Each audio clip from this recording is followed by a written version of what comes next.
अध्यक्ष महोदय, सन्माननीय ज्येष्ठ सदस्य भास्कर जाधवांनी सांगितलेली गोष्ट खरी आहे की साधारणपणे एप्रिल सुरू झाला की डोंगराला संध्याकाळी वनवे लागलेले दिसतात.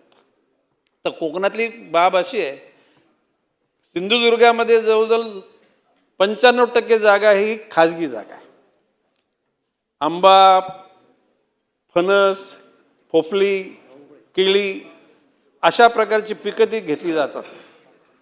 आणि म्हणून वन विभागाचा सिंधुदुर्गामध्ये तितका भास्करराव जाधवजी तितका रोल नाही, परंतु रत्नागिरीमध्ये अशा फॉरेस्टच्या पण जागा आहेत आणि खाजगी लोकांच्या आंब्याच्या वनराया आहेत, फणसाच्या आहेत, केळीच्या आहेत, तुमच्या पेरूच्या आहेत, चिकूच्या आहेत. आणि त्यांनी सांगितलेली गोष्ट खरी की मधल्या काळामध्ये निलगिरी, अकेशिया अशा प्रकारची झाडाची लागवड केली आणि त्या वादळाच्या मुळे ती झाडं त्या तारावर पडली आणि त्या ठिकाणी कितीतरी गावचे लोकची लाईट 15-20 दिवस बंद होती. आणि म्हणून राज्य सरकारने घेतलेला निर्णय तो आता वन विभाग जातीनं लक्ष घालून पाळला जाईल.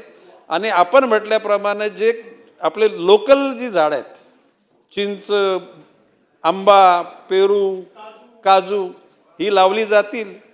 आणि जेणेकरून भविष्य काळामध्ये फायर प्रिव्हेन्शन की कधी कधी आपल्याकडे तर काय नाही, परदेशामध्ये 10-12 दिवस वनवा जळत असतो आणि त्यांना ते थांबवण्याकरता हेलिकॉप्टरमधून त्याच्यावर म्हणजे पावडर मारली जाते आणि तशाच प्रकारची यंत्रणा आपण पण राबवू.